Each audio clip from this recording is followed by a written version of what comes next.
Bonjour, bienvenue sur Je suis né 3 fois. Nous sommes avec le docteur, méditant et enseignant Jacques Vigne, qui vit la plupart du temps pas loin de l'Himalaya et qui nous a fait le plaisir de descendre dans l'Himalaya, qui nous fait le plaisir de toucher le sol français pour quelques mois. Jacques, là avec le Covid c'était plus long, oui, voilà, mais je repars en Inde en décembre en principe pour quelques temps. Tu nous as déjà dit, j'ai déjà en tout cas pu noter que nous sommes en mesure, en tout cas, de participer à créer l'enfer ou le paradis autour de nous. Oui, parce que les émotions, c'est comme le tabagisme, ça peut être actif ou passif, c'est-à-dire si on fume, on dégage de la fumée dans un bureau, les autres tomberont malades de la fumée. Et pareil, donc pour nos vibrations négatives, ça atteint les gens qui sont autour de nous parce qu'on a des neurones miroirs qui nous permettent de communiquer. Et rien qu'en voyant le visage de quelqu'un, s'il est complètement déprimé ou plein de haine, ça nous met mal à l'aise parce qu'automatiquement, on imite ça. Alors l'intérêt des neurones miroirs, c'est que ça nous permet de percevoir l'état intérieur des autres de façon très précise. L'inconvénient, c'est que si on ne sait pas soi-même corriger le tir et que les gens sont très négatifs en face de nous, on est pollué. Voilà. Et donc c'est quelque chose de très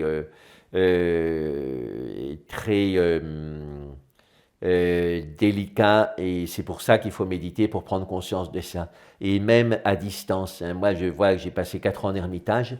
Et en ermitage, il y avait des visages, le visage de mes parents, mon père, ma mère, me revenaient quand voilà, ils n'étaient pas au meilleur de leur forme, qu'ils avaient des soucis ou un peu de névrose. Et alors, leur visage me revenait. Et je voyais que c'était mon visage par cet effet de neurone miroir.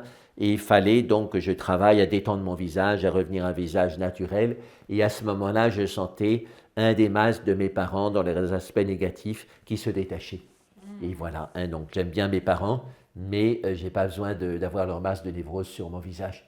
Et donc ça peut passer que par la prise de conscience. Et donc ça peut être 40 ans plus tard, pas un problème, du moment qu'il y a un masque de ma mère, de mon père en train d'aller pas bien ou en train de coincer sur quelque chose, et que je vois que si ça me revient, c'est qu'en général je le ressens sur mon propre visage, et là il y a un travail à faire, décoller le masque, comme si on prenait avec sa main de lumière un masque grimaçant qu'on le mettait de côté, et ça se fait par la relaxation du visage. Mais il me semble que, je pense en Alsace, que tu avais transmis une méditation des masques. Tout à fait. Vraiment, il y avait, je me souviens d'avoir enlevé... Oui. Et dans l'Himalaya ou à Bali, ils ont tout un enseignement de psychologie par les masques, et la base même de cet enseignement, et c'est que nos émotions grimaçantes ne sont que des masques. Et quand on retire le masque, on redevient normal, on revient à sa vraie nature. Comme on dit dans un koan zen, on revient à son visage avant sa naissance. Et ça, c'est le visage, on peut dire, détendu, sans rictus, sans grimace. Et c'est important le travail sur le visage. Et ce n'est pas pour rien qu'on dit photo d'identité pour photo du visage. Parce qu'on associe son visage à son identité. Dans le rêve, par exemple, quand on sent son visage, on sent dans le scénario de son image de rêve des événements qui sont proches de nous. Par contre, quand on sent les pieds et les mains, ce sont des images qui sont loin de nous. Par exemple, si on est dans un jardin public, au milieu d'un jardin public, le visage, ce sera la chaise près de nous, et les pieds, ce sera la grille du jardin public au loin, et puis les mains aussi, ce sera des kiosques qui seront loin de là où on est. Et si on rêve d'une montagne, le visage, par exemple si on est sur un col de montagne, le visage ce sera peut-être la buvette au col de la montagne, et les pieds ce sera un port quand la montagne descend dans la mer et au loin, ou une vallée au loin. Voilà, donc ça c'est très important, et donc il faut soigner le visage. Donc on soigne le visage, des fois on se fait des lifts, etc., ou des soins de beauté. Mais il y a la beauté intérieure, et la beauté intérieure du visage, ça passe par la relaxation, et ne pas se laisser comme avoir un tampon sur notre visage par une névrose ou la psychose des autres. Et pour conclure, je peux vous donner un exemple. J'étais dans un service de patients chroniques, ça s'appelait de façon prédestinée le service 13, à l'hôpital psychiatrique de Villejuif. et qui était juste à côté de l'Institut Gustave Roussy des cancéreux. Donc, puis il y avait aussi le cimetière à côté, puis il y avait aussi la caserne des CRS prêt à aller taper sur les manifestants à Paris en montant l'autoroute du Sud. Voilà, donc c'était un environnement tout à fait charmeur. Et donc j'étais interne en plus là-bas, donc j'habitais sur place. Et je me disais, donc il y a un problème. Je vois des patients, heureusement, on n'avait pas un travail très prenant, c'était plutôt à mi-temps. Et ça m'arrangeait bien, j'aimais faire la méditation, puis préparer, j'allais partir en Inde après. Donc ça m'arrangeait bien, mais quand même, un mi-temps avec des paroniaques chroniques, des dépressifs chroniques, des gens qui avaient été connectés au niveau mémoire, etc., c'était un peu éprouvant, plus l'équipe qui elle-même était éprouvée, parce que voilà, quand on est 8 heures par jour, 10 heures par jour en tant qu'infirmier psychiatrique avec les patients, ça finit par déteindre, hein, c'est pas si facile. Et donc, qu'est-ce que je faisais? Et je faisais cette méditation du masque, hein, je m'arrêtais, je m'asseyais, puis je chantais, tout d'un coup je pensais à un patient. Mais c'était plus que penser à un patient, il y avait son visage au moment où je pensais à lui qui s'impressionnait sur mon visage, qui s'imprimait sur mon visage, et je ressentais à ce moment-là son émotion qui n'était pas brillante, hein, parano, psychose, délire, etc., dépression. Et du coup, je détendais mon visage et je sentais que le masque se tirait. Et j'attendais 3 secondes, puis crac, il y avait un autre patient. Je pourrais, peut-être des formations professionnelles, mais il y a quelque chose de l'ordre de la désidentification. Oui, c'est ça, hein, oui, tout à fait. Hein. Automatiquement, on s'identifie à la souffrance de l'autre, ce qui est pas mal parce que ça permet de connecter, mais il ne faut pas en rester là, sinon on est paralysé. Et puis cette souffrance de l'autre, s'il s'en désidentifie là, elle s'accumule, du coup ça fait trop, et ensuite on se ferme complètement. Et c'est un grand problème des professions d'aide, que ce soit assistante sociale, psychothérapeute, psychiatre, c'est